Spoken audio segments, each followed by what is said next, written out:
Bab 1001 kau ingin lepas dari genggamanku. Di sisi lain, Ken baru saja bergegas keluar dari kabin ketika dia bertemu sekelompok personel keamanan keluarga Hong. Sekelompok orang itu meraung dan langsung menerkamnya. Ken buru-buru melepas tuksedonya dan melemparkannya ke arah orang-orang itu. Lalu, ia berbalik dan lari ke arah yang berlawanan. Tak lama kemudian, ia bergegas ke dek. Saat ini, banyak tamu di dek masih menonton pertandingan melalui layar lebar. Karena siaran di sini 5 menit lebih lambat dari siaran di dalam, maka siaran tersebut baru saja mencapai bagian di mana Ken menuduh Ye Feng berbuat curang. Nomor 83 curang. Beraninya kau curang di turnamen Raja Judi. Sudah kubilang, anak ini cukup beruntung bisa masuk final di beberapa babak pertama. Pasti ada yang mencurigakan. Kalian masih belum percaya. Pantas saja dia berani bertaruh 10 juta untuk kartu jelek seperti itu di pertandingan tadi. Dia curang. Menurut peraturan kasino, kecurangan akan mengakibatkan larangan seumur hidup. Anak nakal ini sekilas terlihat bukan orang baik. Saat semua orang mengejek Ye Feng, seorang pria bertopeng tiba-tiba menyerbu ke dek. Bukankah ini kontestan yang membeberkan kecurangan nomor 83? Kenapa dia kabur? Seseorang segera mengenali Ken dan berseru keras. Semua orang membandingkan. Yang ada di layar sebenarnya kontestannya. Kenapa dia kabur? Apa kompetisinya sudah selesai? Perlukah aku bertanya? Dia pasti sudah lolos, jadi dia keluar untuk menghirup udara segar dan mempersiapkan diri untuk ujian akhir. Kontestan ini punya peluang jadi Raja Judi. Semuanya, cepat dapatkan tanda tangan kalian. Benar sekali. Jika dia benar-benar menjadi Raja Judi, akan sulit melihatnya lagi di masa depan. Mereka yang bisa datang menonton turnamen Raja Judi adalah mereka yang sangat terobsesi dengan perjudian. Raja Judi merupakan orang yang paling mereka kagumi, seperti halnya idola bagi penggemar beratnya. Saat seseorang mengingatkan mereka, semua orang langsung mengerumuni Ken, meminta dia menandatangani tanda tangan dan berfoto bersama. Ken sedang melarikan diri. Ketika melihat semua orang di sekitarnya, raut wajahnya langsung berubah. Tanpa ragu, ia mengangkat kakinya dan menendang orang pertama yang berlari mendekat. Orang-orang di belakangnya berhenti dan menatapnya dengan kaget dan marah. Hei, kok bisa kamu pukul orang? Kamu orang macam apa? Kamu belum meraih gelar Raja Judi. Kalaupun sudah, kamu tidak bisa sembarangan memukul orang. Kami memperlakukanmu sebagai idola kami, tapi kamu memperlakukan kami seperti ini. Anda harus memberi kami penjelasan. Semua orang langsung marah dan ingin menuntut penjelasan darinya. Namun, yang menyambut mereka adalah pukulan dan tendangan lagi dari Ken. Ketika ia menendang orang-orang di depannya, orang banyak itu pun memberi jalan baginya. Pada saat ini, anak buah keluarga Hong menyusul. Berhenti. Ekspresi Ken berubah. Ia buru-buru mendorong semua orang menjauh dan terus berlari menuju kapal. Selama dia bisa mencapai sisi kapal, dia bisa melompat ke laut dan melarikan diri. Pada saat itu, seseorang di tengah kerumunan tiba-tiba menjulurkan kaki dan menjegalnya. Karena Ken terlalu panik, ia tidak siap. Ia langsung terhuyung dan hampir jatuh. Ia buru-buru berbalik untuk melihat. Seorang wanita yang sangat cantik keluar dari kerumunan. Ken, karena kamu di sini, tinggallah. Wanita ini tak lain adalah Cheng Feier, yang tengah menonton pertandingan di dek. Sebenarnya, kabar bahwa dia menonton pertandingan itu palsu. Ye Feng telah mengatur agar dia tetap di sini untuk mencegah Ken kabur. Ken tak berani tinggal lebih lama lagi. Ia terus bangkit dan bergegas menuju sisi kapal. Cheng Feier segera menyerbu ke depan dan mengunci bahunya. Namun, Ken bagaikan ikan loah. Ia dengan mudah melepaskan diri dari tangan wanita itu dan tidak bergulat dengannya. Ia hendak melompat ke sisi kapal. Pada saat ini, anak buah keluarga Hong kebetulan menyusul. Orang-orang ini dikirim untuk menjaga ketertiban kompetisi, jadi mereka tentu saja adalah para ahli yang dipilih dengan cermat. Masing-masing dari mereka sangat terampil. Salah satu pengawal langsung menendang kepala Ken. Ken hanya memiringkan kepalanya sedikit dan dengan mudah menghindarinya. Pada saat yang sama, sebuah tendangan datang dari belakang. Tubuhnya seperti plastisin saat dia segera membuat tikungan yang berlebihan dan dengan mudah menghindar lagi. 4 atau 5 orang menyerang pada saat yang sama, tetapi dia menghindari semuanya. Cheng Feier diam-diam terkejut. Raja pencuri memang raja pencuri. Fleksibilitas dan kelincahan yang luar biasa ini sungguh menakjubkan. Meskipun ia berpikir begitu, tangannya tak henti bergerak. Sementara Ken menghindari serangan yang lain, ia langsung mengulurkan tangan dan meraih lengan Ken. Kali ini, dia menggunakan seluruh kekuatannya. Ken meronta, tetapi ia tidak dapat melepaskan diri. Saat ini, lebih banyak orang telah mengejar dek. Jika dia tidak melarikan diri sekarang, dia tidak akan punya kesempatan. Tiba-tiba, ia meludahkan sebilah pisau dari mulutnya dan menggigitnya erat-erat. Kepalanya tiba-tiba terjulur dan menebas lengan Cheng Feier. Menurut akal sehat, kepala seseorang tidak bisa menjilat sikunya. Namun, kelenturan tubuh pria ini sungguh luar biasa. Pisau di mulutnya benar-benar melukai tangan Cheng Feier yang sedang mencengkeram sikunya. Cheng Feier tanpa sadar melepaskannya, dan sudah terlambat untuk menangkapnya lagi. Setelah Aken melepaskan diri, ia langsung menghantamkan tabrakan dahsyat untuk menjatuhkan yang lain. Lalu, ia melompat dari dek. Tubuhnya seperti bola meriam, jatuh dari ketinggian lebih dari 10 meter dan menghantam laut. Orang-orang di kapal hanya bisa menghela napas. Pada saat ini, Ye Feng berlari keluar dari dalam. Di mana dia? Cheng Feier menunjuk ke laut tanpa daya. Dia melompat ke laut. Ye Feng bersandar di sisi kapal dan melihat ke bawah. Ia melihat kepala Aken melayang di atas laut. Orang ini bahkan sengaja melepas topengnya dan mengacungkan jari tengah. Suaranya terdengar dari kejauhan. Kau ingin menangkapku? Di kehidupanmu selanjutnya. Bibir Ye Feng mengerucut. Mencoba kabur dariku. Bermimpilah. Aku akan membiarkanmu merasa puas diri untuk sementara waktu. Saat itu, para wisatawan di dek masih shock dan tidak tahu apa yang telah terjadi. Saat itu, staf kompetisi datang untuk menjelaskan, semuanya, tenanglah. Orang itu ketahuan curang dan menolak bekerja sama. Karena itu, kami terpaksa menggunakan tindakan darurat. Ketika semua orang mendengar penjelasannya, mereka merasa lega. Karena dia berbuat curang, dia pantas ditangkap. Namun, yang membuat mereka bingung adalah, bukankah Feng Ye yang berbuat curang? Mengapa orang itu menjadi orang itu lagi? Alur ceritanya agak menguras otak. Bab 1002 jangan khawatir, dia tidak bisa melarikan diri. Tepat saat para turis kebingungan, siaran itu terus berlanjut hingga Ye Feng membuktikan ketidakbersalahannya dan tiba-tiba menuduh Aken berbuat curang. Aken berdalih beberapa kata lalu tiba-tiba kabur. Ia tertangkap basah oleh Xiao Changqing dan tanpa sengaja mengungkap kecurangannya. Pada saat ini, kebenaran akhirnya terungkap. Bajingan ini benar-benar curang. Beraninya kau memfitnah orang lain. Orang yang sangat korup secara moral itu benar-benar berhasil mencapai semifinal. Ini sungguh memalukan turnamen Raja Judi. Turnamen Raja Judi tahun ini benar-benar jauh lebih seru daripada berjudi. Pokoknya, seru banget. Aku bahkan ditendang sama si brengsek itu tadi. Semua orang mulai mengumpat Aken. Pada saat yang sama, mereka mengerti tindakan penyelenggara tadi. Ini juga menjadi alasan mengapa Ye Feng sengaja memasang jebakan untuk Aken dalam taruhannya. Dia harus memberi keluarga Hong alasan yang sah untuk bertindak. Kalau tidak, jika mereka membuat keributan besar di turnamen Raja Judi, mereka pasti akan dikutuk oleh semua orang. Pada saat ini, Hong Xiaotian dan Xiao Changqing juga mengejar mereka. Dia kabur. Hong Xiaotian menatap Aken yang sedang berenang di laut, lalu membanting sisi kapal dengan penuh kebencian. Hong tua, sepertinya keluargamu sudah membuat banyak sampah. Saking banyaknya, bahkan satu orang pun tidak bisa ditangkap.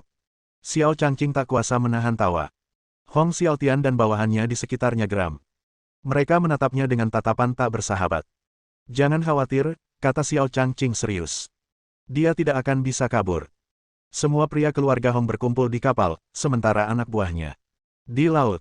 Pada saat yang sama, Aken sedang berenang dengan gembira di laut. Sebagai raja pencuri yang terkenal di kota judi, ia harus mempelajari semua keterampilan terbang di langit, berlari di darat, dan berenang di laut. Kalau tidak, ia pasti sudah mati sejak lama. Licik sekalipun kau, tetap saja kau harus minum air cuci kakiku. Kau ingin menangkapku? Tunggu kehidupan selanjutnya. Petik 1. Aken berenang santai, bersiap pergi ke darat untuk mencari wanita yang bisa diajak bersantai. Namun, pada saat ini, dia tiba-tiba merasakan adanya bahaya. Sebelum dia sempat bereaksi, jaring ikan mulai muncul di sekelilingnya. Gila! Dia terjebak. Dia segera bereaksi dan mulai berjuang sekuat tenaga. Namun dia masih terlambat selangkah. Jaring ikan itu ditarik dengan sangat cepat. Hanya dalam beberapa tarikan napas, jaring itu melilitnya dan mengangkatnya keluar dari air sedikit demi sedikit. Segera setelah itu, beberapa speedboat dengan cepat mendekat dan mulai mengelilinginya. Sementara itu, orang-orang yang ada di dalam speedboat itu masih tertawa terbahak-bahak, seakan-akan baru saja mendapat ikan besar. Mereka semua adalah orang-orang keluarga Xiao. Ye Feng telah mengatur kedatangan mereka sebelumnya untuk mencegah Aken melompat ke laut dan melarikan diri. Hahaha, Tuan Ye, kamu pintar sekali. Bajingan ini benar-benar melompat turun. Salah satu pria terkemuka dengan bekas luka di wajahnya mengemudikan speedboat di depan Aken dengan senyum sinis di wajahnya. Turunkan dia. Beberapa bawahannya segera bergerak dan memasang jaring ikan di speedboat. Namun, mereka juga tahu bahwa orang ini sangat licik dan tidak berani melepaskan jaring ikan tersebut. Pria berwajah bekas luka itu menendang perut Ken. Bajingan, lari terus. Ken melengkungkan punggungnya akibat tendangan itu dan melotot penuh kebencian.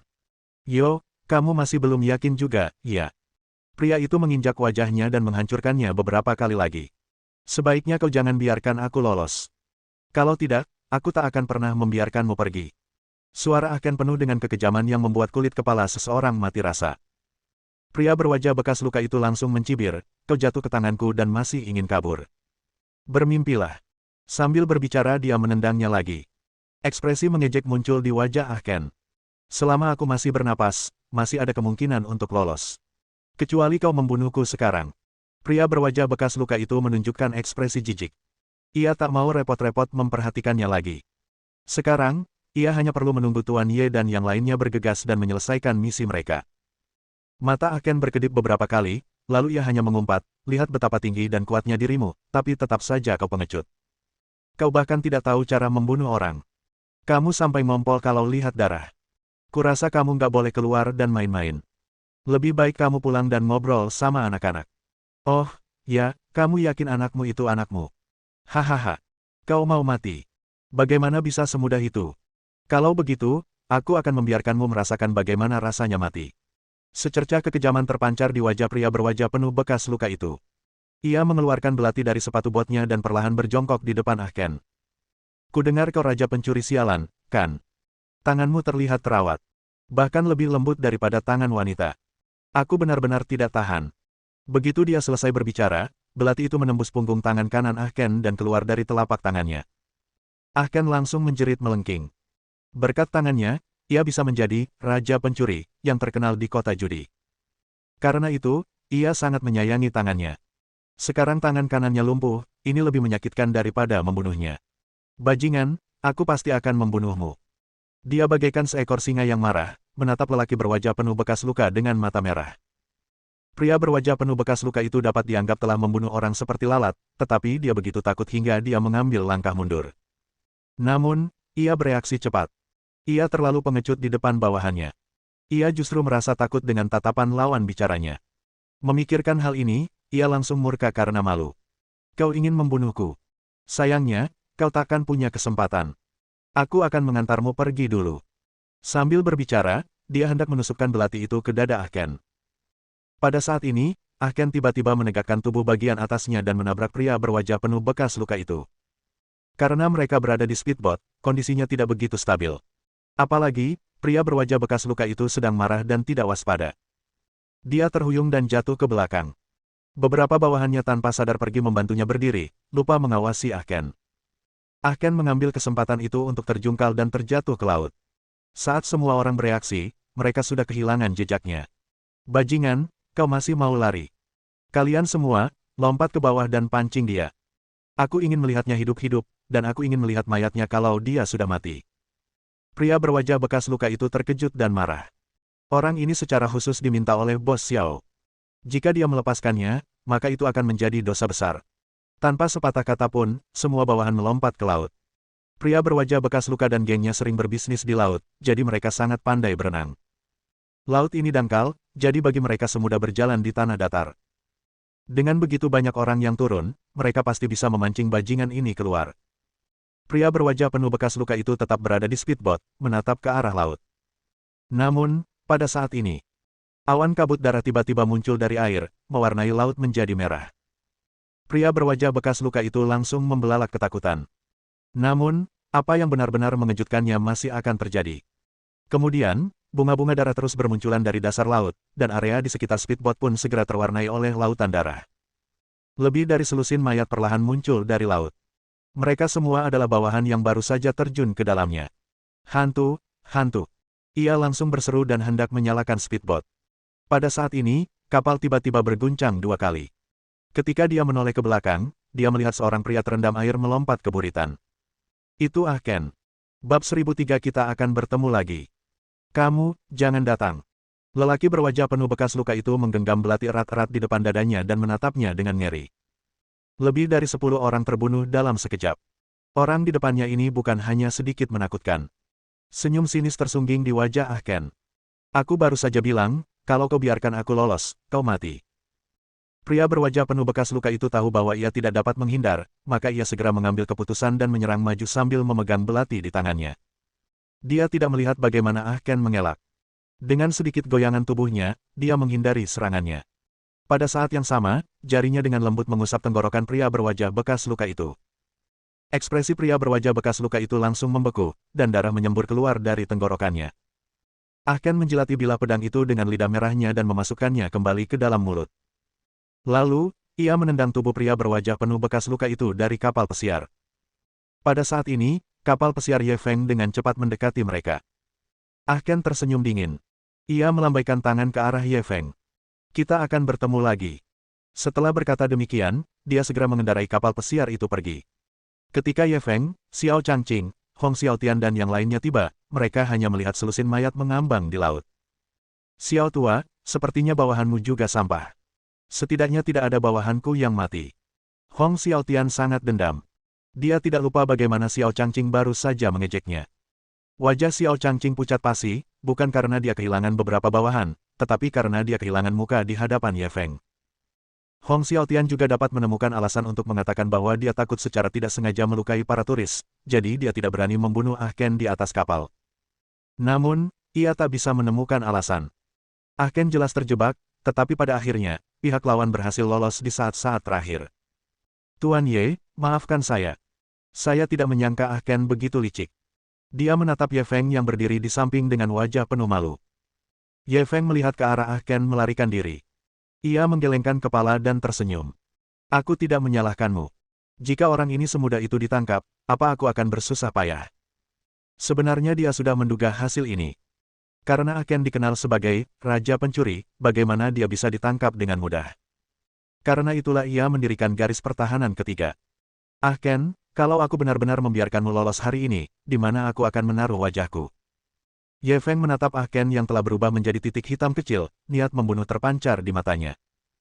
Ah Ken mengendarai kapal pesiar jauh sebelum menemukan pantai untuk berlabuh. Ia berbalik dan melihat tak ada yang mengejarnya.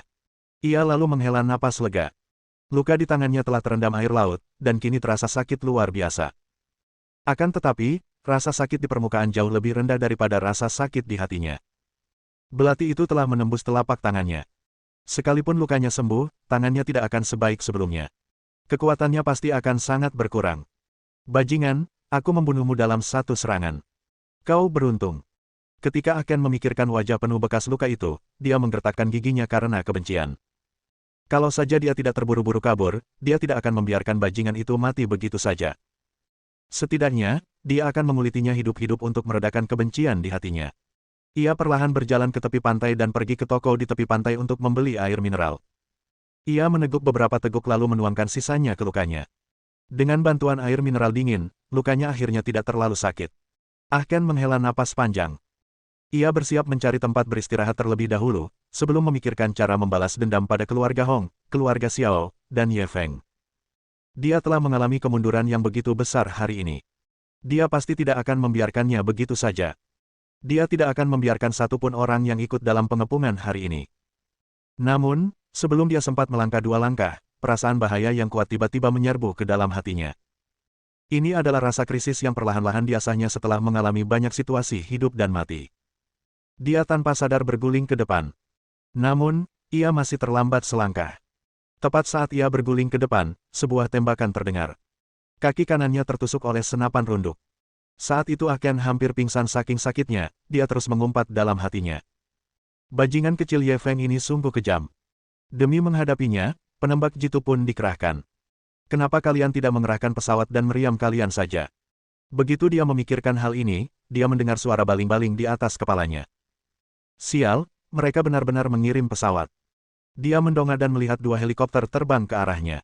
Sialan, aku akan bercinta. Ia mengumpat beberapa kali dan bergegas keluar. Ia tidak berani berjalan lurus, tetapi terus bergerak membentuk huruf S. Bang, bang. Pada saat yang sama, dua tembakan lagi terdengar. Untungnya, dia cepat menghindar dan hampir terkena lagi. Ye Feng, jika aku bisa bertahan hidup hari ini, aku pasti tidak akan membiarkanmu pergi. Ah Ken mengutuk sambil melarikan diri. Demi menghadapinya, Ye Feng ini benar-benar mengerahkan seluruh kekuatannya. Ia tak tahu harus menangis atau merasa terhormat. Tepat saat ia mengumpat dalam hati, ia melihat lebih dari 20 kepala tiba-tiba menyembul dari balik selimut. Masing-masing memegang pistol. Sudah berakhir. Kali ini, benar-benar tak ada jalan keluar. Bab 1004 bahkan Tuhan menolongku. Setelah Ah Ken merebut perahu dan melarikan diri, Liu Fanghai dan yang lainnya menerima berita tersebut. Untungnya, Ye Feng telah memperkirakan kemungkinan ini sebelumnya. Ia telah mengatur agar penjaga keamanan Golden Brood ditempatkan di titik pendaratan terdekat. Dan Ah Ken kebetulan menabrak moncong senjata. Liu Fanghai perlahan berjalan keluar bersama anak buahnya dan menatap Ah Ken sambil tersenyum. Kau cukup jago berlari. Banyak sekali yang tak bisa menghentikanmu. Ah Ken perlahan mengangkat tangannya. Kubilang, bukankah Tuan Ye ini terlalu kejam? Bukankah aku baru saja mencuri sepotong petanya? Apa perlunya dia mengejarku sampai ke ujung bumi? Sekarang setelah lebih dari 20 senjata diarahkan padanya, dia bahkan tidak punya keberanian untuk melarikan diri. Liu Fanghai mencibir. Kau sudah menyinggung Tuan Ye, dan kau masih ingin lari. Sekalipun kau lari keluar angkasa, kami masih bisa menangkapmu. Kalau kau tidak mau ditembak di kepala, pegang kepalamu dan jongkoklah. Ah Ken tak berani melawan dan hanya bisa menuruti perintahnya. Baiklah, aku yakin. Aku tak akan lari lagi, oke. Liu Fanghai segera memberi isyarat kepada bawahannya. Segera, dua orang keluar dan hendak menangkap Ah Ken. Pada saat ini, suara seorang gadis kecil yang kekanak-kanakan tiba-tiba terdengar, "Bu, kemarilah dan kejar aku." Semua orang menoleh dan melihat seorang gadis kecil berusia sekitar 3 atau 4 tahun berlari mendekat. "Jangan datang," teriak Liu Fanghai, tapi sudah terlambat. Bagaimana mungkin rubah tua seperti Ah Ken melewatkan kesempatan bagus seperti itu? Ia langsung berguling-guling di tanah dan meraih gadis kecil itu di tangannya. "Kalian semua, mundurlah, atau aku akan membunuhnya." Mata Ah Ken terbelalak lebar saat ia menekan bilah pisau ke leher gadis kecil itu. Hanya dengan satu sayatan kecil, ia pasti sudah mati. Gadis kecil itu begitu ketakutan hingga ia mulai menangis sekeras-kerasnya. Kakinya terus mengepak. "Mama, Mama, selamatkan aku." Ibu gadis itu juga ketakutan setengah mati saat itu. Butuh waktu lama baginya untuk bereaksi dan langsung memohon, "Lepaskan putriku." Sambil berbicara, dia hendak bergegas menghampiri. Ah Ken mengerahkan segenap tenaganya dengan pisau di tangannya dan langsung menggorok leher gadis kecil itu. Darah pun mengalir deras. "Ibu." Gadis kecil itu menangis semakin keras. Wajah wanita itu memucat karena ketakutan. Ia buru-buru berhenti. "Aku mohon, jangan sakiti putriku. Aku akan memberikan apapun yang kau inginkan. Aku mohon." Ah Ken tidak peduli padanya. Ia menoleh ke arah Liu Fanghai dan yang lainnya. "Kalian semua tuli. Sudah kubilang enyahlah." Liu Fanghai menggertakkan giginya. Akhirnya, ia melambaikan tangannya dan memerintahkan keamanan sup emas untuk mundur. Lagi pula, mereka bukan dari kantor kepegawaian. Menggunakan senjata api saja sudah pelanggaran berat. Kalau sampai ada yang mati, itu bukan lelucon. Ah Ken langsung tertawa arogan. "Bahkan Tuhan pun menolongku. Dia mengirimiku malaikat kecil di saat kritis ini." Sambil berbicara, dia menjulurkan lidahnya dan menjilati darah di leher gadis kecil itu. "Ibu." Gadis kecil itu menangis sekeras-kerasnya hingga terus memanggil ibunya. "Jadilah anak baik. Selama kamu membantuku dengan sedikit bantuan, aku tidak akan menyakitimu." Ah Ken tersenyum lembut padanya. Saat ini, ia tidak terlihat seperti penjahat kejam, melainkan seperti ayah yang baik hati. Gadis kecil itu menatapnya kosong. "Benarkah?" Ah Ken langsung mengangguk. "Paman tidak akan berbohong kepada anak-anak. Ayo kita buat janji kelingking." Sambil berbicara, dia menggenggam tangan kecil gadis itu dan mengaitkan jarinya dengan tangan gadis kecil itu. Wajah gadis kecil itu yang dipenuhi air mata memperlihatkan senyum polos. Ah Ken menoleh ke arah Liu Fanghai. "Kirimkan aku mobil." Liu Fanghai menatapnya dengan ekspresi muram. Ia merasa dilema. Jika ia benar-benar memberinya mobil, misi yang diberikan Tuan Ye mungkin akan gagal. "Kesabaranku terbatas. Jangan paksa aku," desak Ah Ken dengan tidak sabar dan kembali menekan bilah pisau ke leher gadis kecil itu. Liu Fanghai tak punya pilihan selain berkompromi. "Baiklah, aku akan memberimu mobilnya. Tapi biarkan anak itu pergi dulu. Dia tidak bersalah." Ah Ken tertawa sinis. "Jangan bilang kau juga memperlakukanku seperti anak berusia 3 tahun. Kalau aku melepaskannya, kau mungkin akan mengirimku mobil jenazah, kan? Cepat, aku hanya memberimu waktu 5 menit. Kalau kau melebihi 1 menit, aku akan mematahkan salah satu jarinya." Gadis kecil itu menatapnya dengan tatapan kosong, seolah tidak mengerti mengapa paman yang baru saja tersenyum padanya tiba-tiba menjadi begitu galak. Liu Fanghai tidak punya pilihan selain meminta seseorang menyiapkan mobil untuknya. Tak lama kemudian, sebuah Toyota Corolla melaju. Parkir di depan, taruh kunci di depan mobil, dan enyahlah, Ken melanjutkan perintahnya. Liu Fanghai memerintahkan anak buahnya untuk melakukan apa yang diperintahkan. Kemudian, ia menatapnya. Bisakah kau lepaskan anak itu sekarang? Ken menghalangi gadis kecil di depannya untuk mencegah penembak jitu menembak. Lalu, ia berjalan ke mobil dengan waspada. Dia melihat ke kursi belakang untuk memastikan tidak ada orang bersembunyi di belakangnya sebelum mengeluarkan kunci mobil dan membuka pintu. Kemudian, ia menyalakan mobilnya lagi. Setelah memastikan tidak ada masalah, ia menghela napas lega. Kembalilah dan beritahu Ye Feng bahwa aku tidak akan melepaskannya. Mungkin suatu hari nanti ketika dia pergi ke toilet, tidur, atau bercinta, aku akan tiba-tiba muncul di belakangnya, hahaha. Ken tertawa terbahak-bahak.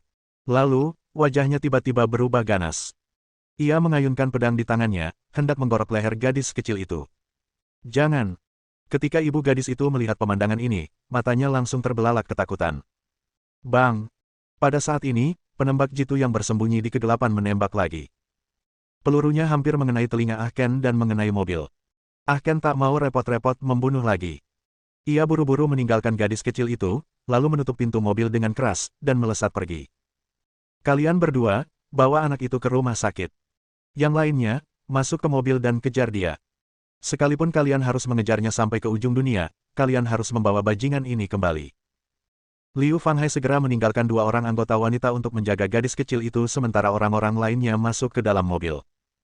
Weng, weng, weng. Lebih dari 10 mobil langsung mengejar Ken. Bab 1005 kau benar, kita bertemu lagi.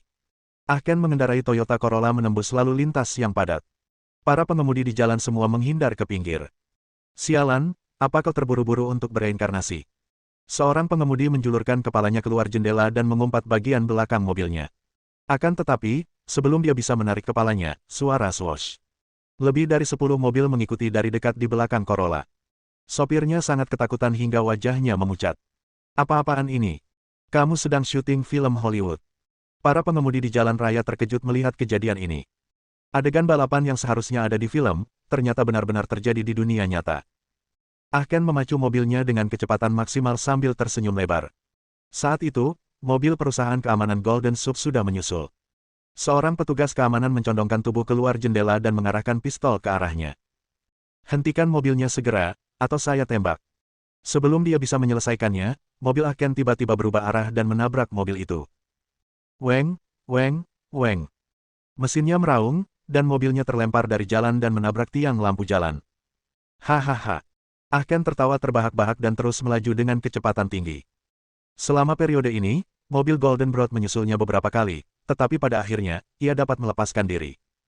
Saat itu, lampu merah tiba-tiba menyala di depan mereka. Banyak pejalan kaki menyeberang jalan di trotoar. Akan tetapi mobilnya tidak melambat sedikit pun dan langsung melaju kencang. Bang bang bang. Beberapa pejalan kaki langsung terpental olehnya, dan suasana pun dipenuhi teriakan. Dia bisa saja bersikap sangat tidak manusiawi, tetapi Liu Fanghai dan yang lainnya tidak bisa. Mereka hanya bisa memperlambat dan mengambil jalan memutar.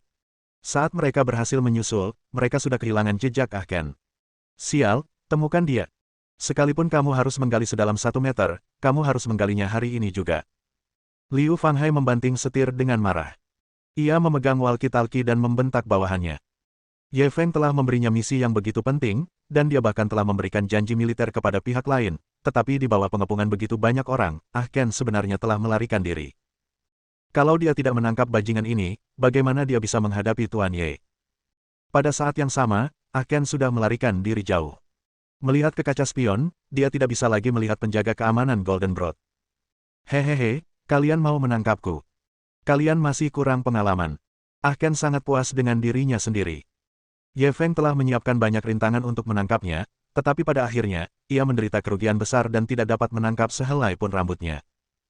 Keluarga Hong, keluarga Xiao, dan keamanan Golden Broad adalah 3 kekuatan terkuat di kota judi. Mereka semua dipermainkan olehnya. Siapa lagi di seluruh kota judi? Prestasi semacam ini sudah cukup membuatnya bangga. Siapakah raja pencuri itu? Inilah raja pencuri. Namun, Satu-satunya hal yang membuatnya sedih adalah tangan kanan dan kaki kanannya terluka parah. Sekalipun mereka pulih, mereka pasti tidak akan bisa kembali ke kondisi prima. Sungguh menjijikkan. Dia menggertakkan giginya. Semua utang ini ada di kepala Ye Feng. Tunggu aku istirahat beberapa hari, lalu aku akan melunasi hutangku padamu. Ia mengumpat pelan dan membanting mobil ke pinggir jalan. Kemudian, ia melihat sekeliling dengan waspada. Setelah memastikan tidak ada yang mengikutinya, ia terlatih-tatih memasuki sebuah gang kecil. Karena dia mempunyai banyak musuh, dia tidak berani pergi ke rumah sakit saat dia terluka. Namun, ia mengetahui adanya rumah sakit bawah tanah di dekat sana yang khusus merawat anggota organisasi bawah tanah.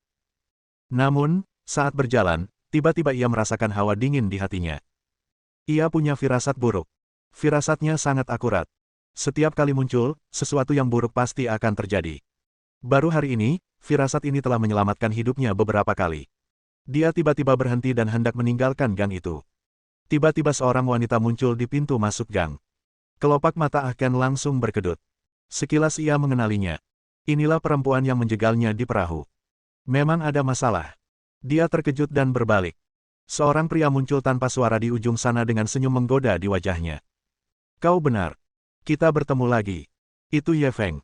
Wajah Ah Ken berkedut 2 kali. Saat ia melarikan diri dengan speedboat, ia berkata dengan bangga, kita akan bertemu lagi, tetapi kini Ye Feng membalasnya. Ada ejekan tak berujung dalam kata-katanya. Tak peduli bagaimana kau mengubah wujudmu, kau tetap tak akan bisa lepas dari telapak tanganku. Setelah Ah Ken mengendarai speedboat itu pergi, Ye Feng pergi ke darat dan mengejar Liu Fanghai dan yang lainnya. Namun, tepat di tengah perjalanan, mereka menerima pesan dari Liu Fanghai. Ia menceritakan bagaimana mereka mengepung Ah Ken dan memberitahu mereka rute pelarian lawan. Dengan keterampilan mengemudi Ye Feng, mudah baginya untuk mengejar seseorang. Ah Ken mengamati sekeliling sambil tersenyum getir pada Ye Feng. Kakak, kenapa kau membuat keributan besar untuk menangkapku? Apakah aku menyinggungmu? Ye Feng langsung mencibir, Ah Ken, saat ini, apa kau masih berpura-pura bodoh? Kau mencuri peta harta karunku. Apa kau benar-benar berpikir aku tidak bisa menemukanmu? Ah Ken menatapnya polos. Kakak, apa kau salah? Peta harta karun apa? Aku tidak tahu. Cheng Feier juga berjalan mendekat saat ini, dengan sedikit nada mengejek di bibirnya. Saat ini, apa masih perlu berdebat? Tidakkah kamu tahu apa yang kamu lakukan di Yang Cheng beberapa waktu lalu? Wajah Ah Ken penuh kebingungan. Aku belum meninggalkan kota judi akhir-akhir ini. Apa kalian salah? Harus dikatakan bahwa kemampuan akting orang ini benar-benar sempurna. Jika Ye Feng dan Cheng Feier tidak 100% yakin, mereka akan tertipu oleh penyamaran orang ini. Ye Feng mendengus dingin. Tidak masalah jika kau tidak mengakuinya. Selama aku menangkapmu, aku punya cara untuk membuatmu bicara. Ah Ken sudah kembali tenang. Senyum aneh muncul di wajahnya. Kalau begitu, kita bicarakan lagi setelah kau menangkapku. Sebelum dia bisa menyelesaikan kalimatnya, dia tiba-tiba mengetukkan kaki kirinya ke dinding, dan tubuhnya langsung terpental ke dinding seberangnya.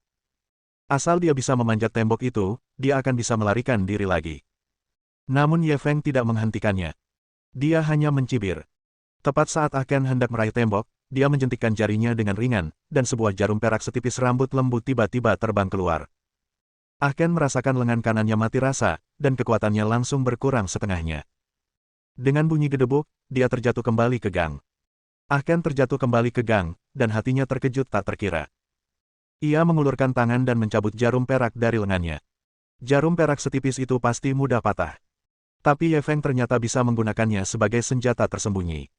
Dia bahkan bisa mengenai titik akupuntur seseorang dengan akurat. Sungguh luar biasa. Cara dia memandang Ye Feng sekarang seperti dia sedang melihat hantu. Monster macam apa yang diprovokasinya? Saat itu ia menerima misi tersebut karena tawaran sang majikan terlalu tinggi dan ia tidak sanggup menahan godaan. Kalau dia tahu kalau orang ini susah banget buat dihadapi, dia nggak akan terima kalau ditawarin 10 miliar pun. Bab 1006 apa yang belum pernah dilihat gurumu sebelumnya? Hahaha, teknik senjata tersembunyimu lumayan. Dari siapa kau mempelajarinya? Ah Ken perlahan bangkit dari tanah dan tersenyum ramah pada Ye Feng. Otodidak. Mau belajar? Kalau mau belajar, pasrah saja. Ye Feng menatapnya sambil tersenyum. Tentu saja aku ingin belajar, tapi aku khawatir kau tidak bisa mengajariku. Ah Ken baru saja menyelesaikan kalimatnya ketika dia tiba-tiba menjentikkan jarum perak itu kembali dengan kekuatan yang cukup besar. Saat Ye Feng menghindar, dia berbalik dan berlari ke arah Cheng Feier. Dari keduanya, Cheng Feier jelas lebih mudah dihadapi. Cheng Feier melihatnya berlari ke arahnya dan hanya mencibir sebelum segera melompat ke depan untuk menemuinya. Kecepatan Ah Ken sangat tinggi. Saat ia bersentuhan dengan Cheng Feier, tubuhnya tiba-tiba bergoyang, dan ia langsung muncul di belakangnya. Ia hendak mempercepat lajunya dan melarikan diri. Namun, Cheng Feier sudah siap menghadapi gerakan ini. Tangan kanannya terulur secepat kilat dan meraih lengan kirinya. Ah Ken menggunakan trik yang sama lagi. Dengan sedikit goyangan lengannya, ia berhasil lolos dari genggaman wanita itu seperti ikan loah. Cheng Feier sangat marah. Ia sudah mengerahkan seluruh tenaganya, tetapi ia tidak menyangka pihak lain masih bisa melepaskan diri. Ini benar-benar tamparan keras. Dia segera mengambil keputusan dan meneruskan menggunakan tangan pengaitnya. Lagi pula, Ah Ken telah terluka, dan gerakannya tak lagi lincah seperti sebelumnya.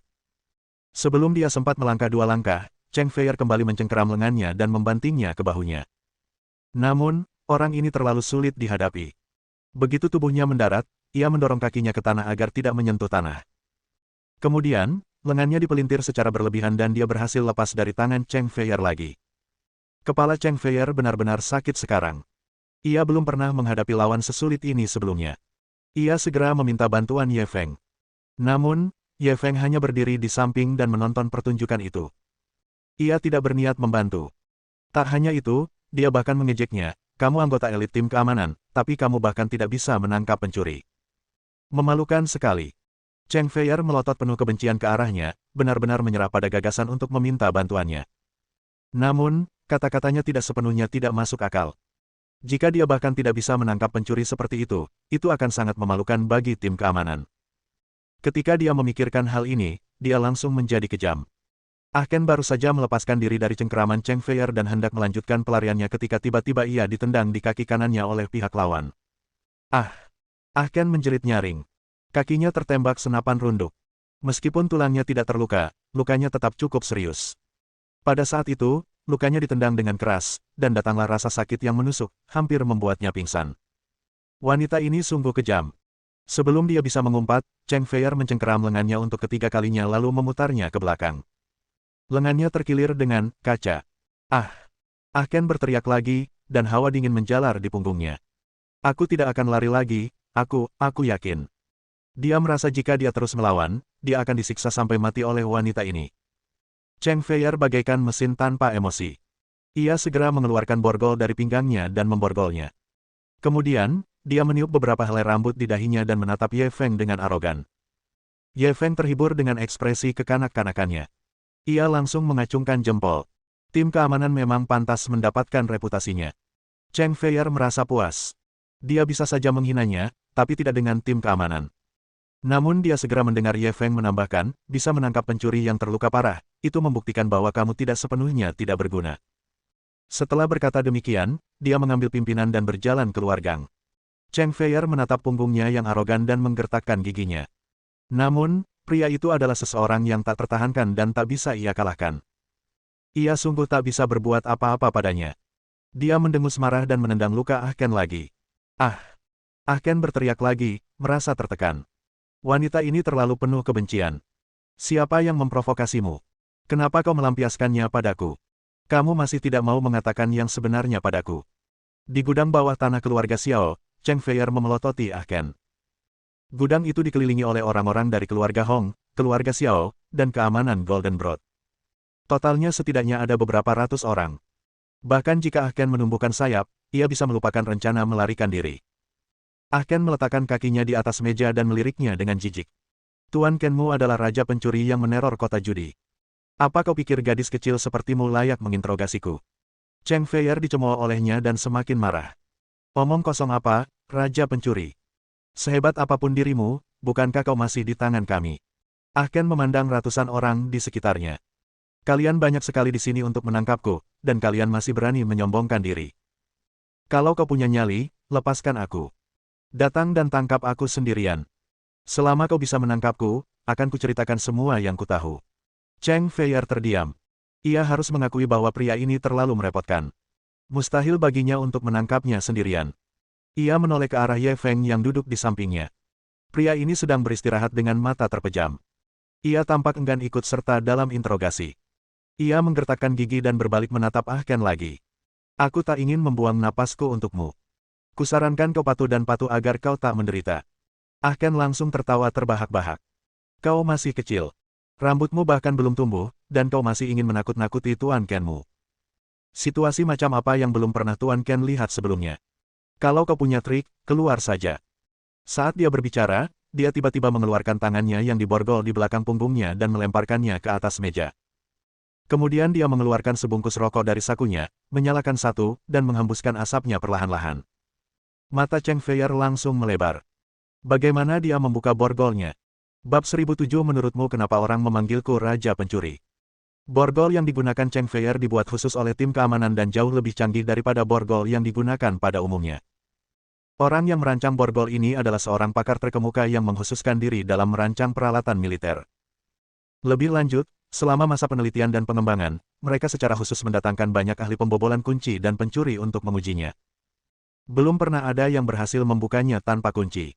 Dia tidak menyangka Ah Ken akan membukanya dengan mudah. Kamu, bagaimana kamu melakukannya? Cheng Feier dengan cepat melangkah maju dan mengambil borgol untuk memeriksanya. Borgolnya masih utuh dan tidak ada tanda-tanda akan dibuka. Bagaimana orang ini bisa keluar? Ah Ken menghisap rokoknya dengan senyum sinis di wajahnya. Menurutmu kenapa orang-orang memanggilku Raja Pencuri? Borgolmu bisa memborgol orang lain, tapi bisakah borgol itu memborgol Tuan Kenmu? Kata-katanya terlalu arogan. Meskipun Cheng Feier ingin membantahnya, dia sebenarnya tidak punya apa-apa untuk dikatakan. Oke, jangan terlalu sombong. Aku rasa aku tidak bisa menghadapimu. Cari tali dan ikat dia, perintahnya kepada salah satu petugas keamanan Golden Soup. Bawahan itu segera pergi mencari tali setebal ibu jari dan mulai mengikat Ah Ken. Ah Ken sedang menghisap rokok di mulutnya dan tidak melawan sama sekali. Bawahan itu tahu bahwa orang ini sangat licik, jadi dia mengikat tangannya di belakang punggungnya ke sandaran kursi dan mengencangkan tali di sekeliling tubuhnya. Ketika bawahan itu mengikat Ah Ken, Cheng Feier kembali menatapnya dengan provokatif. Kalau kau mampu, teruslah berjuang bebas. Ah Ken menghisap rokoknya 2 kali sebelum meludahkannya. Kau mau merepotkan Tuan Kenmu dengan permainan anak-anak seperti ini? Konon perempuan berambut panjang tapi pengetahuannya pendek. Hari ini, Tuan Ken akan membiarkanmu memperluas wawasanmu. Begitu dia selesai berbicara, tangannya sudah berada di depannya, dan tali di tubuhnya terlepas. Bawahan yang tadi bertugas mengikatnya tercengang. Aku mengikatnya sangat erat. Bagaimana dia bisa lepas? Dasar hantu. Semua orang yang hadir terbelalak lebar. Mereka telah melihat seluruh proses pengikatannya. Dia memang diikat dengan sangat erat. Namun, Ah Ken hanya berbicara beberapa patah kata sebelum ia berhasil melepaskan diri. Raja Pencuri memang Raja Pencuri. Metodenya memang luar biasa. Cheng Feier sangat marah hingga wajahnya yang cantik memucat. Apalagi ketika Ah Ken menatapnya dengan jijik, hal itu membuatnya semakin marah. Aku tidak percaya. Kau benar-benar memiliki 72 transformasi. Sambil berbicara, dia sendiri yang menghampiri dan mengikatnya. Tim keamanan punya banyak cara untuk mengikat tahanan, dan ia menggunakan versi pengikatan kulit penyu yang sudah disempurnakan. Semakin keras orang tersebut meronta, semakin kuat ikatannya. Sekalipun dia Raja Pencuri, dia tetaplah manusia, bukan dewa. Ia tak percaya ia tak bisa menahannya. Setelah mengikat simpul terakhir, dia meminta 2 pria kuat untuk datang dan mengencangkannya. Cheng Feier bertepuk tangan puas dan menghampiri Ah Ken. Bukankah kau Raja Pencuri? Kalau kau mampu, coba lagi. Ah Ken tak kuasa menahan diri untuk menggelengkan kepalanya. Dasar wanita. Cheng Feier menatapnya dengan puas. Apa? Tidak bisa bebas. Kalau begitu, jaga sikapmu. Seringai di wajah Ah Ken semakin kuat. Kurasa kau hanya membuang-buang waktu. Apa kau pikir trik kecilmu akan menyulitkan Tuan Kenmu? Begitu ia selesai berbicara, tangannya terlepas lagi dan sengaja terulur untuk menjabat Cheng Feier. Trik apa lagi yang kau punya? Teruslah menggunakannya. Semua orang, termasuk Cheng Feier, terkejut dengan kemampuan orang ini untuk melarikan diri. Mereka semua telah melihat simpul yang diikat Cheng Feier dan tahu bahwa itu adalah metode pengikatan yang sangat cerdik. Sekali terikat, hampir tidak ada kemungkinan untuk lolos. Tetapi Ah Ken telah melakukannya, dan itu sangat cepat. Mereka tidak melihat bagaimana dia berjuang. Bagaimana dia bisa lepas. Itu bagaikan sihir. Hanya Ye Feng yang duduk di samping yang bisa melihatnya. Ia tak bisa menahan senyum nakal. Cheng Feier benar-benar kehabisan akal. Menghadapi orang seperti Ah Ken, rasanya seperti musang menggigit kura-kura. Ia tidak tahu harus mulai dari mana. Ah Ken tersenyum sombong. Kenapa kita tidak bertaruh saja? Cheng Feier memelototinya dengan marah. Bertaruh apa? Ah Ken menjilat bibirnya. Aku beri kau 3 kesempatan lagi. Kau boleh pakai cara apapun untuk mengikatku. Asal kau bisa membuatku tak bisa bergerak, aku akan menuruti interogasimu. Kalau aku berhasil kabur 3 kali, kau akan melepaskanku. Bagaimana? Coba pikirkan. Cheng Feier langsung mencibir. Kau sudah jadi ikan di talenan kami sekarang. Apa aku perlu bertaruh denganmu? Bahkan jika kau tidak mau bekerja sama, aku punya cara untuk membuatmu bicara. Meskipun dia berkata demikian, dia tahu bahwa dia telah mengubah arahnya dan mengakui kekalahan karena dia benar-benar tidak bisa mengikat pihak lain. Senyum sinis di wajah Ah Ken semakin kentara. Kalau begitu, coba kau lihat apa aku mau bicara. Wajah Cheng Feier menjadi gelap, dan dia hampir marah. Pada saat ini, Ye Feng, yang sedari tadi diam, tiba-tiba berdiri dan berjalan mendekat. Baiklah, aku bertaruh denganmu. Kamu Feng, kamu. Cheng Feier langsung cemas. Apa orang ini tidak melihat betapa liciknya Ah Ken barusan? Dia berani bertaruh dengannya. Mata Ah Ken langsung berbinar. Kau kan laki-laki. Kalau begitu aku bisa mundur selangkah lagi dan memberimu 5 kesempatan. Kau bisa pakai cara apapun untuk menjebakku. Ye Feng perlahan mengeluarkan jarum perak dari sakunya. Tidak perlu 5 kali, sekali saja sudah cukup. Sebelum Ah Ken sempat bicara, tangan kanannya sudah terulur secepat kilat. Dalam sekejap mata, 4 jarum perak telah menembus titik akupuntur di bahu dan kakinya. Apa maksudmu? Ah Ken tidak menyadari ada yang salah dengan tubuhnya. Ia menatap Ye Feng dengan bingung. Aku sudah mengikatmu. Kalau kau masih bisa kabur, kau bisa pergi sendiri. Aku jamin tidak ada yang akan menghentikanmu. Ye Feng tersenyum polos. Ia berbalik dan melambaikan tangan kepada bawahannya. Minggir, biarkan dia pergi. Semua orang bingung dan tidak tahu apa yang ingin dia lakukan. Akan tetapi, karena Tuan Ye telah memberi perintah, mereka hanya bisa melakukan apa yang dikatakannya dan menyebar ke kedua sisi. Bab 1008 saya akan menginterogasi orang ini secara pribadi. Ah Ken menatap jalan setapak menuju pintu, lalu menatap Ye Feng dengan ragu. Kau benar-benar ingin aku pergi? Cheng Feier buru-buru menarik lengan baju Ye Feng dan memberinya pandangan penuh arti. Mereka sudah bersusah payah menangkap Ah Ken. Bagaimana mungkin mereka bisa melepaskannya begitu saja? Ye Feng mengabaikannya. Dia mengangguk serius pada Ah Ken. Silakan. Ah Ken langsung gembira. Kalau begitu aku benar-benar pergi. Setelah berkata demikian, dia langsung berdiri dan pergi. Akan tetapi, saat dia melangkah maju, kakinya menjadi lemas dan dia terjatuh ke tanah dengan suara gedebuk. Ia langsung merasa ngeri. Saat itu, ia sama sekali tidak merasakan keberadaan kakinya. Seolah-olah kaki itu bukan miliknya lagi. Tanpa sadar ia ingin mengulurkan tangan untuk menyentuhnya, tetapi alangkah ngerinya, tangannya tak mau mendengarkan. Ia mengerahkan seluruh tenaganya, tetapi ia tak bisa mengangkatnya sama sekali. Mantra apa yang kau gunakan padaku? Ah Ken menatap Ye Feng dengan ketakutan. Semua orang, termasuk Cheng Feier, terkejut. Mereka semua bisa melihat bahwa Ah Ken telah kehilangan kemampuannya untuk bergerak. Ia bahkan tidak bisa berdiri sendiri. Mereka telah menggunakan segala macam cara tadi, tetapi mereka gagal mengikat Ah Ken. Dan Ye Feng hanya menusukkan beberapa jarum ke tubuhnya, namun dia mampu mengikat anggota tubuhnya. Bukankah ini terlalu ajaib? Ye Feng tersenyum tipis sambil perlahan berjongkok di depan Ah Ken. Kau memang cukup kuat. Kau benar-benar bisa mengolah teknik penyusutan tulang hingga tingkat seperti itu. Mustahil mengikatmu dengan tali. Untungnya, aku punya cara yang lebih baik daripada tali. Mendengar penjelasannya, Cheng Feier dan yang lainnya akhirnya mengerti. Ah Ken ternyata tahu teknik penyusutan tulang. Pantas saja mereka tidak bisa mengikatnya, apapun metode yang mereka gunakan tadi. Prinsip teknik penyusutan tulang ini sederhana, yaitu melatih fleksibilitas tubuh hingga batas maksimal melalui latihan yang tidak normal, sehingga tubuh dan tulang dapat dilipat hingga ke tingkat terkecil. Namun, mudah untuk mengatakannya. Jika seseorang ingin mempraktikkannya dengan baik, mereka harus menjalani pelatihan yang sangat keras. Terkadang, untuk memastikan kekencangan antar tulang, mereka bahkan harus mematahkan tulang dan menyambungkannya kembali. Siapa yang tahu berapa banyak kerja keras yang diperlukan untuk mencapai level Ah Ken? Untungnya, orang jahat akan dihukum. Meskipun teknik penyusutan tulang Ah Ken sangat kuat, jarum perak Ye Feng masih bisa menahannya. Cheng Feier tak kuasa menahan diri untuk melirik Ye Feng diam-diam. Pria ini tampak maha kuasa. Masalah pelik mereka sebenarnya dipecahkan olehnya. Wajah Ah Ken sudah pucat pasi. Meskipun ia bisa lepas dari tali apapun, ia tak bisa lepas dari tali tak kasat mata ini. Dia hanya bisa mendesah dalam hati. Dia telah meremehkan anak ini. Ye Feng meminta seseorang untuk membantunya kembali ke tempat duduknya. Ia tersenyum padanya. Tadi kau bilang, selama aku bisa menjebakmu, kau akan bekerja sama, kan? Mata Ah Ken melirik ke sekeliling. Ku bilang ikat aku pakai tali, bukan jarum. Kalau ini penting, sekalian saja kau potong anggota tubuhku. Kalau begitu aku tidak akan bisa pergi. Senyum di wajah Ye Feng menghilang. Apa kau mencoba menyangkalnya? Ah Ken bersandar di dinding seperti babi mati yang tak takut air mendidih. Kalau tidak, kenapa aku harus bilang kau bodoh? Aku pencuri, dan kau percaya omongan pencuri.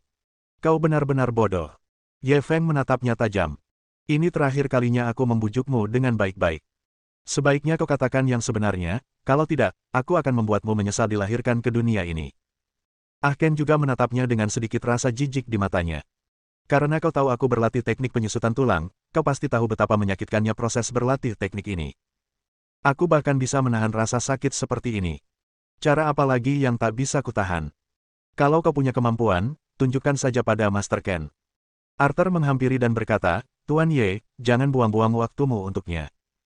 Beri aku waktu 5 menit, dan aku janji akan membuatnya bicara. Setelah berkata demikian, dia menatap Ah Ken dengan senyum sinis seakan-akan sedang menatap sepotong daging gemuk. Namun Ye Feng mengangkat tangannya untuk menghentikannya. Tidak perlu, aku akan menginterogasi orang ini sendiri. Meskipun dia telah melihat metode kejam Arthur saat menginterogasi Jiang Chusheng, Ah Ken bukanlah Jiang Chusheng. Seperti yang telah ia katakan, ia mampu mengolah teknik kultivasi yang begitu kejam seperti teknik penyusutan tulang hingga ke tingkatan seperti itu. Jelas bahwa rasa sakit fisik biasa tidak akan mampu membuatnya menyerah. Dia merenung sejenak, lalu tiba-tiba mencondongkan tubuh ke telinga Arthur dan membisikkan beberapa kata kepadanya. Arthur mendengar sesuatu dan menggigil. Ia menatapnya dengan tatapan penuh tanya, seolah bertanya, apakah kita benar-benar harus menggunakan cara sekejam itu? Ye Feng menepuk pundaknya. Pergi, cepat kembali. Arthur mengangguk takut. Ia memanggil 2 orang dan berjalan keluar bersamanya. Cheng Feier penasaran. Apa yang bisa membuat Arthur, pria yang membunuh orang seperti lalat, takut? Tak lama kemudian, dia mendapat jawabannya. Setelah sekitar 20 menit, Arthur dan yang lainnya kembali dengan sebuah tas di tangan mereka. Tuan Ye, saya sudah menemukan semua yang Anda inginkan. Arthur berjalan di depan Ye Feng dan menjawab dengan hormat. Tuangkan saja. Ye Feng mengangguk ringan. Arthur segera meminta seseorang mencari ember kosong dan memasukkan barang-barang di sakunya ke dalam ember itu. Cheng Feier memandangnya dengan rasa ingin tahu, ingin melihat apa yang membuatnya begitu misterius. Lalu, dia melihat tumpukan besar kelabang, kalajengking, ular berbisa, kodok. Membuat bulu kuduk berdiri. Dia sangat ketakutan hingga wajahnya memucat. Dia berbalik dan berlari ke pelukan Ye Feng. Saat aroma lembut itu memasuki pelukannya, jantung Ye Feng berdebar kencang. Tangannya langsung mencengkeram punggung dan bokong Ye Feng. Cheng Feier mengenakan gaun sutra merah anggur hari ini. Gaun itu sangat ketat dan terasa sangat nyaman. Ketika sekelompok bawahan melihat pemandangan ini, mereka semua menunjukkan senyum tipis di wajah mereka dan menundukkan kepala. Akankah mereka terdiam? Cheng Feier pun bereaksi saat itu. Ia buru-buru melepaskan diri dari pelukan Ye Feng dan menatapnya penuh kebencian. Orang ini benar-benar jago memanjat tiang. Apa dia tidak memanfaatkan orang lain? Mengapa kamu membawa begitu banyak serangga beracun ke sini? Cheng Feier sangat takut pada serangga beracun ini. Meskipun tim keamanan juga pernah mengikuti pelatihan bertahan hidup di lapangan dan sering meminta mereka menangkap laba-laba, ulat, dan ular berbisa, hasilnya di area ini selalu berada di urutan paling bawah. Dia sangat trauma dengan hal-hal ini dari lubuk hatinya. Ye Feng memandangi benda-benda beracun di dalam ember dengan kagum, seolah-olah sedang mengagumi sesuatu yang indah. Tentu saja ini berguna. Sambil berbicara, dia melirik ke arah Ah Ken. Ah Ken langsung mencibir. Hehe, kukira kau bisa menemukan sesuatu yang baru. Sepertinya aku terlalu melebih-lebihkanmu. Apa kau pikir kau bisa menakutiku dengan benda-benda ini? Ye Feng memberinya senyum penuh arti. Kau akan tahu nanti. Meskipun Ah Ken agak bingung, ia tetap meremehkan. Ia merasa tidak punya metode baru. Pada saat ini, makhluk-makhluk beracun di dalam tong sudah mulai saling menyerang, dan pertarungannya sangat sengit. Arthur dan yang lainnya mengamati situasi dengan rasa ingin tahu, sementara Ye Feng duduk kembali di kursinya dan mulai minum teh. Cheng Feier menatapnya dengan bingung. Apa sebenarnya yang kau inginkan? Kenapa aku tidak bisa memahaminya? Bab 1009 aku tidak percaya ada racun seperti itu di dunia ini. Ye Feng mengedipkan mata padanya. Memang benar kau tidak mengerti, karena kau masih terlalu muda. Cheng Feier terdiam. Dia hanya anak nakal, dan dia benar-benar mengatakan bahwa dia terlalu muda. Meskipun tidak bertanya, ia tahu pria ini selalu punya banyak trik tersembunyi. Ia sedikit menantikannya. Setelah sekitar setengah jam, Arthur tiba-tiba berteriak kepada Ye Feng, "Tuan Ye, hanya satu kelabang yang tersisa di antara makhluk-makhluk beracun ini. Apakah Anda perlu mencari lebih banyak lagi?" Ye Feng perlahan berdiri. "Tidak perlu, ini sudah cukup. Ayo ambil panci." Mendengar permintaannya, semua yang hadir semakin bingung. Mengapa dia butuh pot? Apakah dia berencana untuk memasak makhluk beracun ini dan memakannya? Ye Feng tidak menjelaskan. Ia menunggu Arthur dan yang lainnya membawa panci, lalu ia menyalakannya dan merebus sepanci air. Ketika air mendidih, ia mengenakan sarung tangan dan mengeluarkan satu-satunya kelabang yang selamat dari ember. Cheng Feier segera bersembunyi jauh karena ketakutan. Ye Feng tidak mempedulikannya. Ia langsung melemparkan kelabang yang masih meronta itu ke dalam panci berisi air mendidih. Dia mengeluarkan botol porselen dari sakunya, menuangkan bubuk putih ke dalam panci, dan mulai mengaduknya dengan sendok. Tong berisi makhluk-makhluk beracun itu saling menggigit di dalamnya. Yang bisa bertahan sampai akhir adalah yang paling beracun di dalamnya.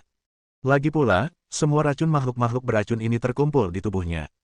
Ia menjelaskan kepada Ah Ken sambil menyeduh obatnya. "Aku baru saja menambahkan bubuk khusus ke dalamnya. Mau tahu efek racun ini?" Ah Ken langsung mencibir. "Efeknya apa? Paling-paling aku bisa mati keracunan. Bagaimana ini bisa membuatku takut?" Ye Feng menggelengkan kepalanya. "Kamu salah, itu tidak akan langsung membunuhmu. Efeknya akan perlahan. Awalnya, tubuhmu hanya akan sedikit gatal, seperti ada serangga kecil yang berkeliaran di dalam tubuhmu. Kamu ingin meraih dan menggaruknya." Suaranya sangat memukau, membuat orang merasa seolah-olah berada di sana. Semua orang yang hadir merasakan seolah-olah ada serangga yang berkeliaran di dalam tubuh mereka, dan tanpa sadar mereka menggaruk-garuk kepala. Cheng Feier tahu kalau lelaki ini tidak punya hal baik untuk dikatakan, jadi dia buru-buru menutup telinganya, tidak ingin mendengarkan lagi. Ye Feng melanjutkan, "Seiring bertambahnya serangga itu, rasa gatal ini akan terus bertambah, lalu kau akan terus menggaruk sekuat tenaga. Semakin kau menggaruk, semakin gatal rasanya, dan semakin kau menggaruknya. Dan kulitmu akan menjadi sangat kendur saat ini. Garukanmu akan mengelupas lapisan kulitmu selapis demi selapis. Pernah makan kentang? Ya, rasanya seperti mengupas kentang." Ekspresi Ah Ken sudah berubah. Rasa jijiknya yang semula telah tergantikan oleh rasa takut. Apa kau mencoba menakutiku? Bagaimana bisa ada racun seperti itu di dunia ini?" Ye Feng tersenyum tulus, tetapi di mata Ah Ken, senyum itu membuat bulu kuduknya berdiri. "Takut? Kalau takut, akui saja dengan jujur agar kau tak perlu menanggung rasa sakit ini." Ah Ken menatapnya lama, seolah ingin melihat kebenaran di balik kata-katanya. Setelah beberapa saat, ia tertawa sinis lagi. "Kau pikir aku anak 3 tahun? Kau ingin menakutiku hanya dengan beberapa kata. Aku tak percaya ada racun seperti itu di dunia. Kau benar-benar tak akan meneteskan air mata sampai melihat peti mati itu. Lalu kau harus menunggu untuk merasakan sensasi 100 cakar yang mencakar hatimu." Ye Feng tak mau repot-repot bicara omong kosong dengannya. Ia menatap panci itu lagi. Setelah sekitar 10 menit, panci itu benar-benar mengeluarkan gelombang aroma yang membuat selera makan meningkat. Namun, saat semua orang memikirkan apa yang sedang dimasak dalam panci, selera makan mereka langsung berubah menjadi rasa jijik. Ye Feng menemukan mangkuk dan mengisinya dengan sup kelabang. Ia berbalik dan memberikannya kepada Arthur. "Biarkan dia meminumnya." Arthur juga orang yang kejam. Ia mengambil mangkuk itu dan berbalik untuk berjalan menuju Ah Ken. Ekspresi Ah Ken berubah-ubah, tetapi ia tak bisa menggerakkan tangan maupun kakinya. Ia tak bisa melawan, bahkan jika ia ingin. Arthur membuka mulutnya dan menuangkan semangkuk sup kelabang ke dalamnya. Rasa sup kelabangnya ternyata cukup enak. Rasa takut di hati Ah Ken sedikit mereda. Anak ini memang membuatnya takut. Bagaimana mungkin ada racun seperti itu di dunia ini? Apa dia benar-benar menganggap Tuan Ken sebagai anak berusia 3 tahun? "Nak, sup ini lumayan enak. Beri Tuan Ken 2 mangkuk lagi." Dia langsung menatap Ye Feng dengan angkuh. Ye Feng tersenyum aneh. "Kalau begitu, berikan 2 mangkuk lagi untuk Tuan Ken." Arthur pergi mengambil 2 mangkuk lagi dan menuangkannya ke mulut Ah Ken. Enak sekali. Nak, kemampuan memasakmu lumayan. Ayo masak untuk Tuan Ken nanti." Ah Ken terus memprovokasi Ye Feng. "Tentu saja, tapi premisnya adalah kamu bisa hidup melewati hari ini." Ye Feng tersenyum sambil melepaskan jarum perak dari tubuh Ah Ken, lalu menatap Cheng Feier. "Sudah waktunya makan malam, aku juga lapar. Ayo kita keluar dan makan dulu." "Kalau begitu, dia." Cheng Feier ragu-ragu. "Percayalah, akan ada kabar baik setelah kita selesai makan." Ye Feng menarik tangannya dan berjalan keluar. Arthur dan yang lainnya memandang punggung mereka dengan rasa iri. Tuan Ye pergi berkencan dengan seorang wanita cantik, tetapi mereka harus tetap tinggal untuk mengawasi penjahat itu. Namun, mereka sangat penasaran. Benarkah khasiat obat yang dikatakan Tuan Ye? Benarkah ada racun seperti itu di dunia ini? Semua orang memandang Ah Ken, ingin melihat apa yang telah berubah. Bab 1010 orang Tiongkok tidak berbohong kepada orang Tiongkok. Apakah obat yang kamu katakan itu asli, atau kamu hanya membuatnya takut? Ye Feng tidak menyetir. Mereka hanya berjalan-jalan di jalanan. Cheng Feier jelas masih khawatir tentang Ah Ken dan bertanya dengan hati-hati. Tentu saja benar. Orang Tiongkok tidak berbohong kepada orang Tiongkok, canda Ye Feng santai. Kalau begitu, kau tidak perlu melepaskan tangan dan kakinya, kan? Bagaimana kalau dia kabur lagi? Cheng Feier masih khawatir. Sebelum Ye Feng pergi, ia mencabut jarum perak dari tubuh Ah Ken. Meskipun Arthur dan yang lainnya mengawasinya, Ah Ken terlalu licik. Jika dia kabur lagi, akan sulit untuk menangkapnya lagi. Kamu nggak ganggu, kan? Kenapa kamu terus-terusan ngomongin dia? Ye Feng mulai nggak sabar, dan buru-buru menyela. Tak ada tapi. Sepertinya ada toko ektar Portugis di depan. Banyak sekali yang antre. Pasti enak. Ayo kita beli juga. Cheng Feier ingin melanjutkan tetapi diganggu oleh Ye Feng. Dia melihat ke arah yang ditunjuk pria itu dan melihat sebuah toko kue tart telur di depannya. Tokonya tidak terlalu besar. Hanya ada jendela kecil, tetapi antreannya panjang di depan toko. Ada 20 hingga 30 orang. Dia sibuk menangkap Ah Ken hari ini. Dia belum makan seharian, jadi dia memang agak lapar. Dia tidak merusak suasana dan mengikuti Ye Feng ke belakang antrian. Kedai pai telur ini sangat populer. Mereka berdua baru mengantre beberapa menit, dan antrean di belakang mereka semakin panjang. Setidaknya ada 40 hingga 50 orang. Setelah mengantre selama setengah jam, hanya tersisa 2 pelanggan di depan mereka. Keduanya bahkan bisa mencium aroma yang tercium dari dalam. Baunya enak sekali. Nanti aku beli 10.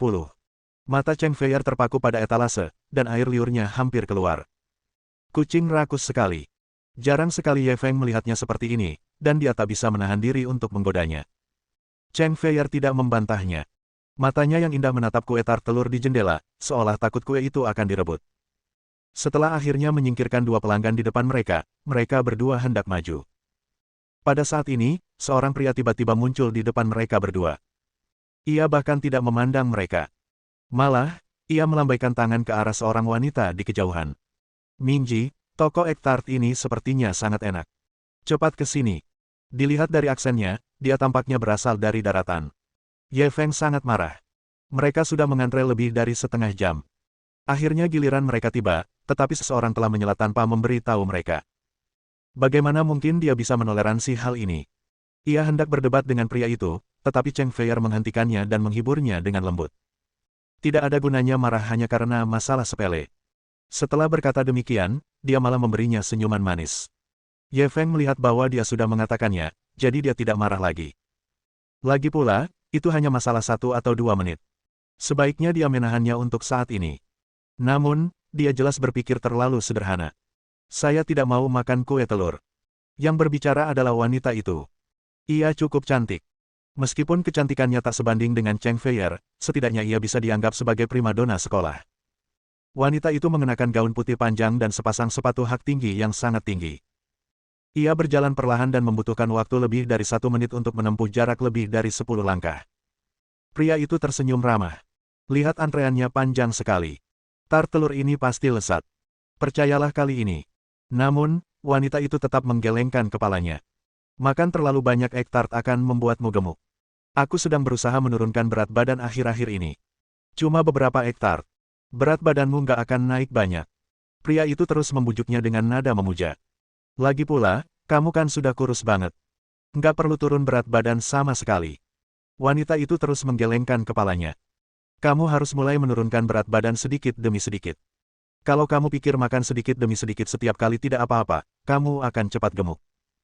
Pria itu terus membujuknya, tetapi wanita itu terus menggelengkan kepalanya sebagai tanda penolakan. Keduanya bertukar pikiran selama lebih dari 2 menit, tetapi mereka masih belum memutuskan apakah mereka ingin membelinya. Orang-orang yang antri di belakang mereka mulai mengeluh. Kamu mau beli atau tidak? Kalau kamu nggak mau, boleh nggak kami beli dulu? Benar. Menyerobot antrean itu satu hal, tapi kamu juga anjing di palungan. Ini keterlaluan. Bisakah kamu ke samping dan membicarakannya? Kita sudah menunggu lama sekali. Ayo kita beli dulu. Ya, kami semua sedang terburu-buru pulang. Kalian semua sudah membuang-buang waktu kami. Wajar saja kalau semua orang mengeluh. Lagi pula, semua orang sudah mengantre lebih dari setengah jam, tapi dua orang ini langsung memotong antrean begitu sampai. Bukan hanya itu, mereka juga sedang memperagakan drama romantis di depan mereka. Siapapun pasti akan marah. Ketika pria itu menghadapi Dewi, ia masih bertingkah seperti penjilat, tetapi ketika berhadapan dengan orang lain, ia benar-benar berbeda. Apa yang kalian perdebatkan? Apakah kalian akan mati jika nanti? Apakah kalian semua terburu-buru untuk bereinkarnasi? Pria itu tinggi, setidaknya 1,8 meter. Saat marah, dia benar-benar mengintimidasi.